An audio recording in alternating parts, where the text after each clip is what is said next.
وأصحابه ومن والاه لا حول ولا قوة إلا بالله. Insyaallah pada tanggal 27 Juli tahun 2025 Masehi di tempat ini di Soneta Record akan diadakan pelantikan PWILS. Rhoma Irama akan lantik beberapa laskar PWILS di DKI Jakarta. Baru-baru ini ya teman-teman semua, nampaknya Rhoma Irama akan menjadi penyandang baru, gelar baru, yaitu sebagai ketua cabang PWI teman-teman. Mari kita lihat dulu videonya seperti apa teman-teman semuanya.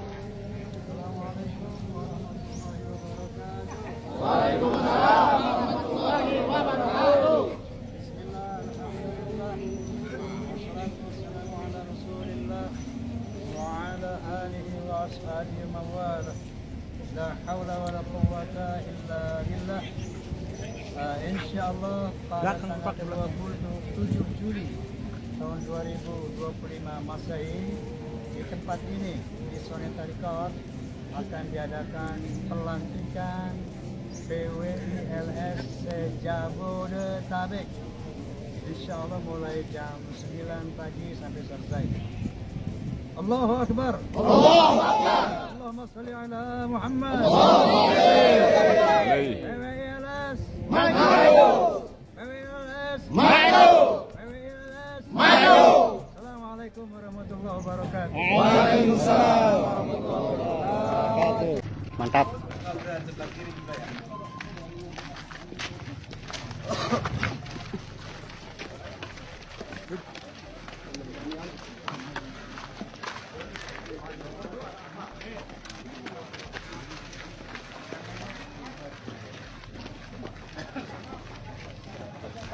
Pribumi menyala, pribumi.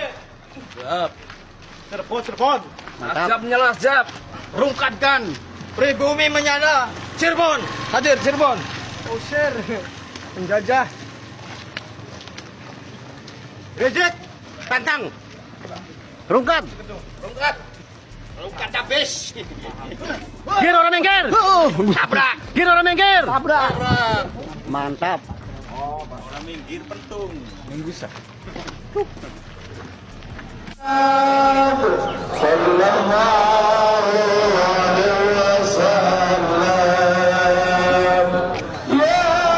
Oke.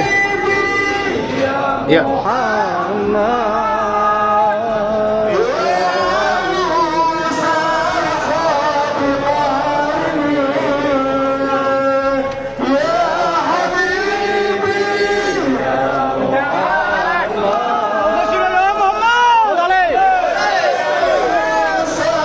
Personil bertatangan terus guys. Mantap. Merdeka.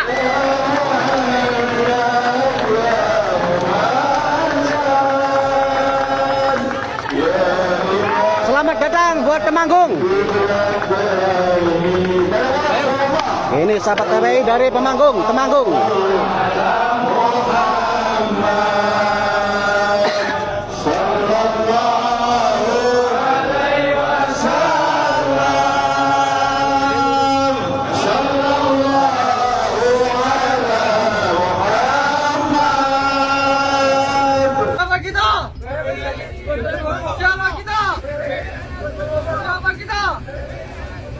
Rujukan utama PWILS adalah Ki Imad yang terbukti berkali-kali memfitnah orang tanpa bukti dan menyebarkan kedustaan ini di situs resmi RMI Banten. Share melabas, follow dan subscribe yang menyengator. Ki Imad menuduh Habib Zain bin Ibrahim bin Smith berdusta atas nama Ibn Hajar dengan menyatakan cerita dusta tentang Ibn Hajar al-Haytami berkata bahwa seorang syarif yang bodoh lebih mulia dari kiai terdapat dalam Manhajus Sawi. Tuduhan ini tampaknya kan tegas, tapi justru karena terlalu tegas ia jadi melenceng fatal, yakni mencabut konteks orisinal Ibn Hajar demi mengajak pembaca untuk membenci orang saleh seperti Habib Zain. Bayangkan Anda tuan rumah yang didatangi dua orang kehormatan dan keduanya menyodorkan tangan mereka untuk bersalaman dengan Anda. Anda bisa menyalami keduanya secara bersamaan, satu dengan tangan kanan, satu lagi dengan tangan kiri. Namun syariat kan mengajarkan bahwa menyalami orang itu selayaknya memakai tangan kanan, dan tangan kanan Anda cuma satu. Pertanyaannya, mungkinkah Anda menyalami keduanya dengan satu tangan kanan Anda secara bersamaan? Tepat disinilah permasalahan itu direspon oleh Ibn Hajar. Ketika halaman 385 diperiksa secara menyeluruh menyeluruh, justru kutipan Ibn Hajar yang dimuat Habib Zain itu punya konteks yang jauh berbeda dari tuduhan Ki Imad. Ibn Hajar menyatakan bahwa seorang syarif itu memiliki kemuliaan ketersambungan nasab dan pewaris biologis baginda Nabi. Pendapat ini tidak unik, ia sejalan dengan penghormatan klasik Islam terhadap Ahlul Bait. Namun Ibn Hajar juga menyeimbangkan pernyataan itu. Ia menyebut bahwa orang alim pun punya kemuliaan sebagai khalifah para nabi, pewaris ilmu dan makrifat kenabian. Ini bukan pujian kecil, karena mengandung nilai substansial memandu umat yang sangat dicintai Nabi. Namun permasalahan muncul ketika dua jenis manusia ini datang bersamaan. Jika keduanya muncul bersamaan dan harus dimulai dari satu, maka dahulukan keturunan Nabi. Ki Imad menghapus konteks jika keduanya hadir bersama dan menggantinya dengan framing mutlak, seolah Habib Zain mengutip Ibn Hajar demi memuliakan syarif semata. Padahal keduanya punya kemuliaan masing-masing. Tidak sepatutnya pemuja Wali Songo itu merujuk orang yang berani memfitnah terang-terang seperti ini.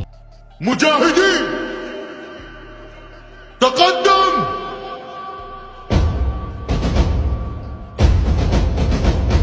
بسم الله بأمر الله بوعد الحق سننتصر بسم الله بأمر الله بوعد الحق سننتصر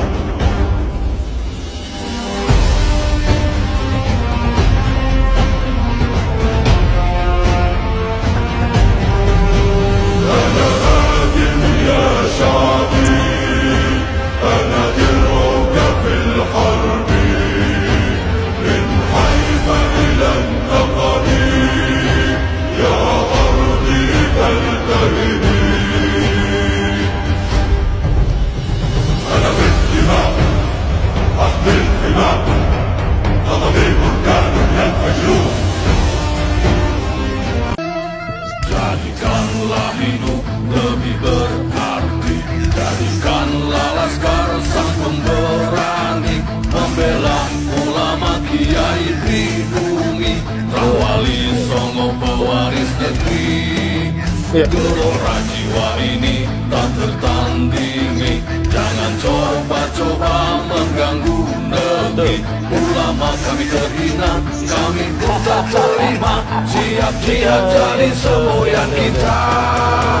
Kami adalah laskar sabilillah, pecinta Wali Songo dan para anbiya, pewaris peradaban Islam di Nusantara, hingga berkibar bangsa Indonesia. Kami perisai para ulama, sepenuh hati korbankan jiwa dan raga.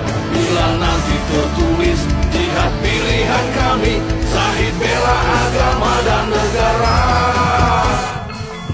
Kami terlahir di bumi pertiwi. Assalamualaikum warahmatullahi wabarakatuh. Tuan-tuan, selaku Ketua Ikatan Muslimin Aceh Medaulat dan juga selaku Imam Daerah FI Aceh dan juga selaku pimpinan Dayah Darul Mujahidin, sangat mengharapkan kepada DPR Aceh untuk segera melahirkan kanun tentang penggunaan media di Aceh, khususnya bagi warga Aceh. Bagi warga Aceh agar tidak menggunakan media untuk memamerkan aurat. Karena kanun tentang khalwah, kanun tentang maisir, kanun tentang khamar sudah ada di Aceh, karena di Aceh. Gino perlu penjelasan tentang kanun khalwah bagaimana, dan juga tentang kanun mengenai pakaian yang mengatur masalah pakaian baik secara langsung atau lewat media. Bila yang melanggar undang-undang yang membuka aurat di media, bahkan melakukan aksi-aksi porno di media, nyo agar segera kanun untuk bisa ditindak. Nyo mohon DPR, nyo katriptat mengenai penggunaan media di Aceh yang tidak baik, penggunaan media di Aceh yang mengarah kepada memalukan Aceh, mengarah kepada mencemarkan nama baik Aceh. Maka oleh DPR Aceh tidak lagi masa untuk banyak berbicara, harus segera melahirkan kanun tentang penggunaan media di Aceh, serta apa ancaman hukuman bagi penggunaan media yang melanggar dengan syariat Islam. Kerana kanun syariat Islam perlu diwujudkan secara kafah. Melansir oleh Gubernur Aceh, apabila hana lomna kanun segera melahirkan pergub agar penggunaan media sosial di Aceh perlu ditertibkan. Sebenarnya kan media sosial yang salah, kerana media sosial juga perlu digunakan sebagai senjata, sebagai media untuk kita berdakwah. Tetapi yang perlu tertibkan pengguna media. Baik pengguna media digunakan untuk caci maki. Jadi segala macam yang bersangkut dengan media, baik mengenai caci makinya harus nak kanun tersendiri dah. Di samping nak kanun nak undang-undang tentang iaitu IT. Jino di Aceh perlu nak kanun khusus di Aceh kerana dia berhak untuk buat kanun tentang pelanggaran syariat Islam yang mereka gunakan di media. Mereka gunakan media untuk melakukan hal-hal yang melanggar syariat. Kemudian media sosial digunakan untuk caci maki, untuk mencaci maki para ulama, mencaci maki para orang-orang soleh. Nyo perlu kitanya segera melahirkan kanun tersendiri serta lengkap dengan apa ancaman hukuman bagi yang melanggar kanun tersebut. Mudah-mudahan pemerintah Aceh lewat DPR Aceh lah wakil-wakil rakyat, mudah-mudahan dapat memenuhi aspirasi rakyat, dapat menyelamatkan akidah rakyat dengan kanun tersebut. Assalamualaikum warahmatullahi wabarakatuh. Kalau benar Rhoma Irama ingin mendeklarasikan Laskar PWI-LS di DKI Jakarta, wah ini memang harus dibubarkan teman-teman, seperti mereka ingin membubarkan pengajian Habib Rizik Syihab. Rhoma Irama ini sudah tua tapi tidak sadar diri. Tapi ya mau gimana lagi teman-teman semua. Hidayah datangnya dari Allah. Sekian, assalamualaikum.